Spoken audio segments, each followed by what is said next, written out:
નમસ્કાર દોસ્તો, journey of ઇલેક્ટ્રિકલમાં આપ સૌનું હાર્દિક સ્વાગત છે.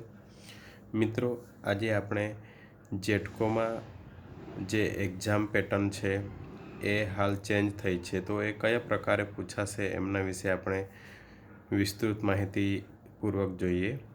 તો એક્ઝામ પેટર્ન જે છે એ 2 ટાયરમાં યોજાશે. પહેલી ટાયર છે નોન ટેકનિકલ અને સેકન્ડ છે એ ટેકનિકલ, જે આપણે ઇલેક્ટ્રિકલને લગતા દરેક પ્રકારના ક્વેશ્ચન પૂછાઈ શકે.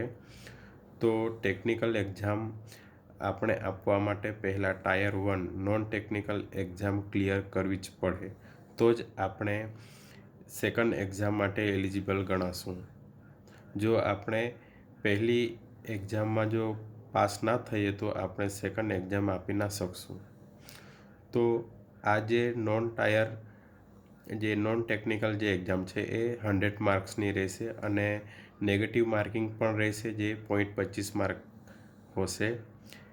ઇંગ્લિશ ગુજરાતી લેંગ્વેજ બંનેમાં જ પૂછાશે, તો આપણે સરળતાથી પણ તૈયારી કરી શકીએ એવું છે. તો નોન ટેકનિકલમાં કયા કયા ટોપિક આવી શકે છે એ આપણે જોઈએ. તો ટાયર 1 મતલબ નોન ટેકનિકલ જે એક્ઝામ છે એમાં સબ્જેક્ટ વાઇઝ આપણે જોઈએ તો રિઝનિંગ પૂછાશે. એ કેટલા 25 માર્ક્સનું છે. નેક્સ્ટ ક્વોન્ટિટિવ એપ્ટિટ્યૂડ છે, એ પણ 25 માર્કનું છે. 25 25 50 માર્ક્સ થઈ ગયા. થર્ડ જે આવે છે ઇંગ્લિશ છે, એ 15 માર્ક્સનું છે. અને 15 માર્ક્સ એ જે ઇંગ્લિશ છે એમાં કયા કયા ટોપિક, કયા કયા કન્ટેન્ટ છે એ આવરી લેવામાં આવ્યા છે એ મેં વિસ્તાર વાઇઝ અહીં લખ્યા છે. તો મિત્રો, તમે આની નોટ ડાઉન અવશ્યપણે કરી શકો છો. તો ઇંગ્લિશમાં uses and vocabulary, synonyms and antonyms, મતલબ કે આપણે જે સમાનાર્થી અને વિરુદ્ધાર્થી જે શબ્દો હોય છે એ પણ પૂછાઈ શકે છે. Word substitutes in a sentence, idiom, fill in the blanks, error spotting, right uses of words in a sentence. તો ઇંગ્લિશમાંથી આપણે આ જે ટોપિક આપ્યા છે એમાંથી જ પૂછાશે, તો આપણે આ ટોપિક ખાસ તૈયાર કરવા. ત્યારબાદ જે આવે છે ગુજરાતી છે, એ પણ 15 માર્કનું છે. અને ગુજરાતીમાં રૂઢિપ્રયોગો, કહેવતોનો અર્થ અને વાક્ય પ્રયોગો. નેક્સ્ટ શબ્દ સમૂહ માટે એક શબ્દ, જોડણી શુદ્ધિ, સમાનાર્થી, વિરુદ્ધાર્થી શબ્દ અને લેખન શુદ્ધિ, ભાષા શુદ્ધિ. તો ગુજરાતીના ટોપિક પણ ખૂબ જ સહેલા છે. અને નેક્સ્ટ જે પાંચમું છે ટોપિક, એ છે કોમ્પ્યુટર નોલેજ અને એ છે 20 માર્ક્સનું. તો ટોટલ એ રીતે ટાયર 1માં આપણે 100 માર્ક્સ કવર થાય છે.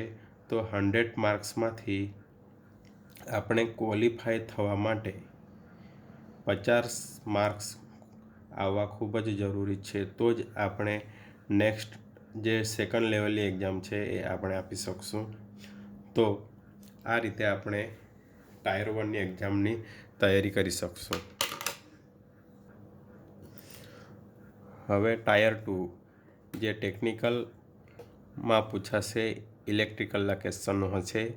ઇંગ્લિશ અને ગુજરાતી બંને લેંગ્વેજમાં પૂછાશે. તો જો આપણને ઇંગ્લિશમાં લેન્ધી પડતું હોય તો જે આપણે ડિપ્લોમા કર્યું તો એ ટાઈમની જો આપણે બુક રિફર કરશું અને બેઝિક કોન્સેપ્ટ ક્લિયર કરશું તો આપણને ખૂબ સરળતા રહેશે. તો એમાં પણ ટોપિક આપણને આપવામાં જ આવ્યા છે, એ ટોપિક આપણે ક્લિયર કરવાનો હોય છે.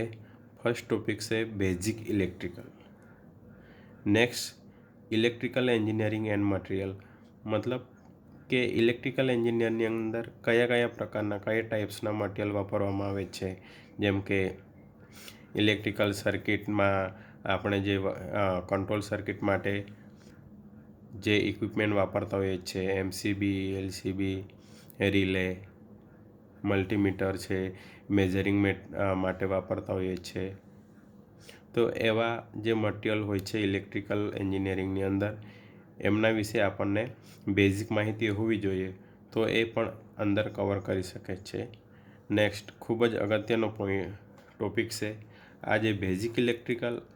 અને થર્ડ જે ડીસી મશીન, એસી મશીન અને ટ્રાન્સફોર્મર. આ ખૂબ જ અગત્યના ટોપિક છે. ડીસી મશીન એસી મશીન માટે આપણે મશીન 1 અને મશીન 2 જે બેઝિક હશે એ કોન્સેપ્ટ ક્લિયર કરવા પડશે, અને ટ્રાન્સફોર્મર. ત્યારબાદ આવે છે analog circuit, electronics. Next electrical measurements and measuring instrument. Electrical measurements and measuring instrument, કયા કયા પ્રકારના ઇન્સ્ટ્રુમેન્ટ વાપરવામાં આવતા હોય છે અને એમના મેઝરમેન્ટ્સના એકમો આપણે ખાસ યાદ રાખવાના રહેશે. Next control system. Next digital electronics. અને આપણે જેટકોની એક્ઝામ આપી રહ્યા છીએ તો જેટકોમાં ખૂબ જ અગત્યનો ટોપિક હોય છે generation, transmission and distribution of electrical power. આ પણ એક ખૂબ જ અગત્યનો ટોપિક છે. તો આપણે પાવર ટ્રાન્સમિશનની જે એક બુક આવે છે એ આપણે કવર કરવાની રહેશે. તો એમાં generation, transmission and distribution of electrical પાવરના કોન્સેપ્ટ આપણે ક્લિયર થશે. Next circuit theory. 10 micro processor. Micro પ્રોસેસરની આપણે ડિપ્લોમામાં 5th કે 6th સેમમાં જે એક બુક આવતી હતી, ખૂબ જ નાની બુક છે, એ આપણે રિફર કરી લેવી પડશે. તો એમાંથી આપણે બેઝિક કોન્સેપ્ટ ક્લિયર થઈ જશે. અને લાસ્ટ છે પાવર ઇલેક્ટ્રોનિક્સ એન્ડ ડ્રાઇવ્સ. તો મિત્રો આ પ્રકારે આપણે ટેકનિકલના જે કન્ટેન્ટ છે એ આપણે ક્લિયર કરી શકશું.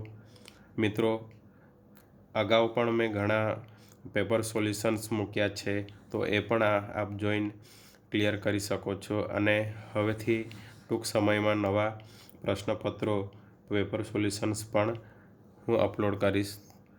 તો નમસ્કાર મિત્રો, આ જ રીતે આપ સૌ ચેનલ પર બની રહીશો જેથી કરી તમને દરેક પ્રકારની માહિતી મળી રહે. નમસ્કાર.